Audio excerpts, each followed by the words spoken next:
Hello my student, আমি তোমাদের Shantanu sir. আমি এবিটিএ মাধ্যমিক যে টেস্ট পেপার বেরিয়েছে তার 2024-25 সালে সেখানকার জিওগ্রাফি 369 যে পেজ নাম্বার রয়েছে, এখানকার এই সমস্ত পেজের এমসিকিউ এবং এসএকিউগুলো জিওগ্রাফি তোমাদের সামনে সঠিকভাবে তুলে ধরছি, এর মধ্যে কোনো ভুল নেই।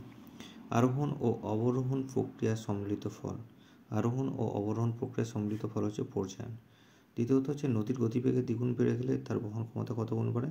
না, নদীর গতিবেগ দ্বিগুণ বেড়ে গেলে 64 গুণ বহন ক্ষমতা বাড়ে। এটা হচ্ছে ষষ্ঠ ঘাতের সূত্র, ডব্লু হপকিন্সের। তিনি হচ্ছে যে পর্বতে সবথেকে বেশি পার্বত্য হিমবাহ দেখা যায় সেটা হচ্ছে আল্পস পর্বতে সবথেকে বেশি পার্বত্য হিমবাহ দেখা যায়। 4 প্রশ্ন, যে স্তরে অতিবেগুনি রশ্মি শোষিত হয় সেটা হচ্ছে স্ট্র্যাটোস্ফিয়ার। স্ট্র্যাটোস্ফিয়ার যে স্তরটা এখানে হচ্ছে অতিবেগুনি রশ্মি শোষিত হয়, এখানে ওজোন স্তর থাকে। আচ্ছা, পরের প্রশ্ন, চীন সাগরে সৃষ্ট বিধ্বংসী ঝড়কে কী বলা হয়? চীনে হচ্ছে টাইফুন। প্রথমের অপশানটা হচ্ছে টাইফুন। আচ্ছা, 6 হচ্ছে পৃথিবীর কেন্দ্রাতিক বলের প্রভাবে যে জোয়ার হয়। কেন্দ্রাতিক বলের প্রভাবে যে জোয়ারটা হয় সেটা হচ্ছে গৌণ জোয়ার হয়, আর চাঁদের আকর্ষণে মুখ্য জোয়ার হয়। পরে 1.7-এ গঙ্গা অ্যাকশন প্ল্যান পরিকল্পনাটি গৃহীত হয় কবে?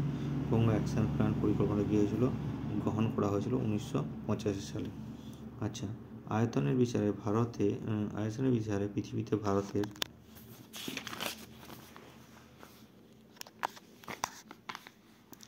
স্থান কত? আয়তনের বিচারে পৃথিবীতে ভারতের স্থান হচ্ছে সপ্তম। অ্যান্সার হবে সপ্তম। পরের প্রশ্ন, দক্ষিণ ভারতের অধিকাংশ নদীগুলি কোন দিকে প্রবাহিত হয়? না, দক্ষিণ ভারতের অধিকাংশ নদীগুলি প্রবাহিত হয় তোমার পূর্ব বাহিনী। পরের প্রশ্নটা দেখো 10-এর, একটি সরলবর্গীয় উদ্ভিদ হলো পাইন। আচ্ছা, 11 প্রশ্ন, দক্ষিণ ভারতের ম্যানচেস্টার কাকে বলা হয়? দক্ষিণ ভারতের ম্যানচেস্টার বলা হয় কোয়েম্বাটোরকে। আচ্ছা, পরের প্রশ্ন, ভারতের কোন রাজ্যে সাক্ষরতার হার বেশি?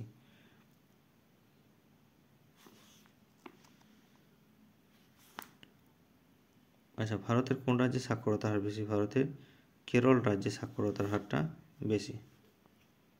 এটা অপশন হবে কেরল।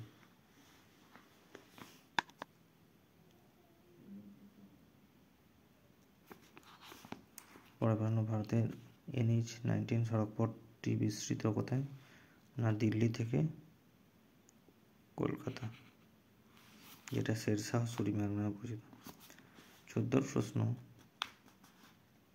টোপোগ্রাফিক্যাল মানচিত্রে সমোন্নতি রেখা অঙ্কন করা হয় কোন রং দিয়ে? টোপোগ্রাফিক্যাল মানচিত্রে সমোন্নতি রেখাটা অঙ্কন করা হয় বাদামি রং দিয়ে।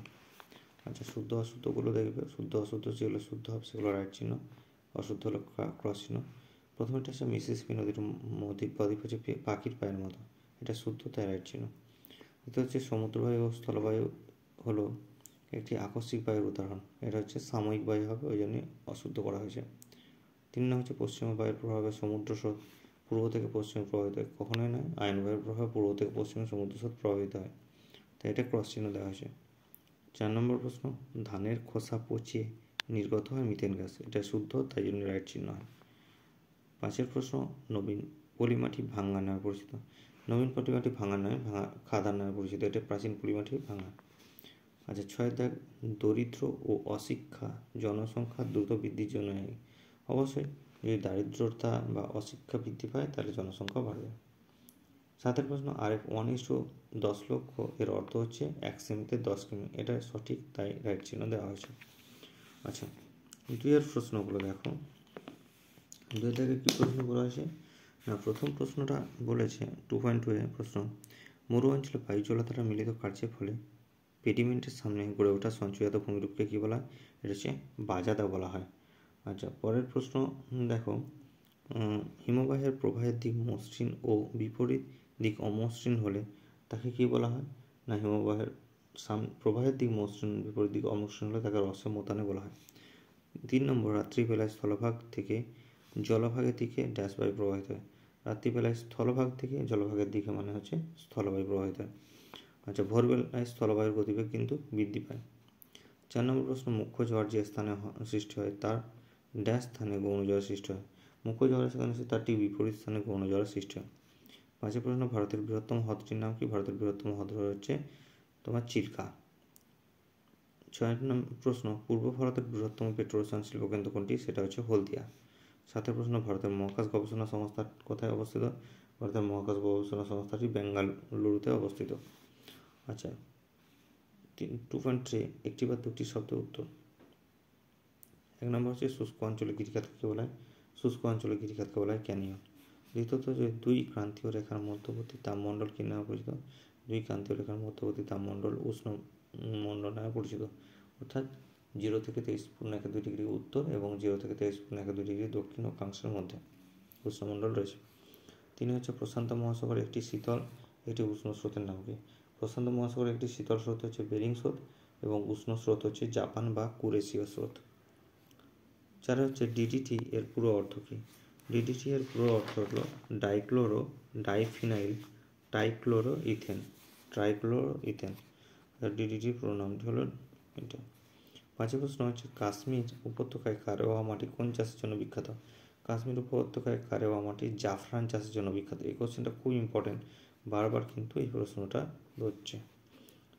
6 প্রশ্ন, ভারতের বৃহত্তম ইস্পাত উৎপাদক সংস্থা।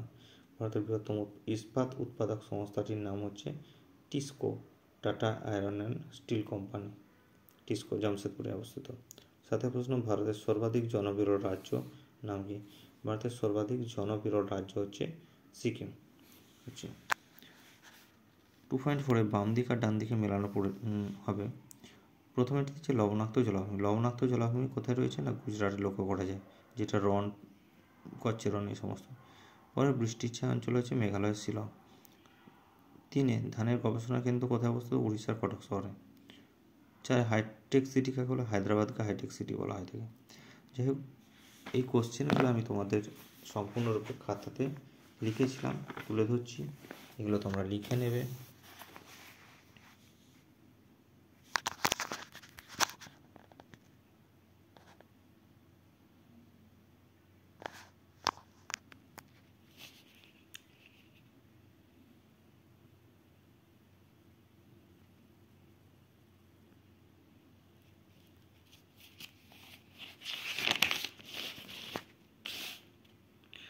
চ্যানেলে তোমরা যদি নতুন কেউ হয়ে থাকো, আমার চ্যানেলটি একটু সাবস্ক্রাইব করে দেবে, যাতে করে আমি আরও নতুন নতুন ভিডিও দিতে পারি এবং ভিডিওগুলো তাড়াতাড়ি তোমাদের সামনে যেতে পারে।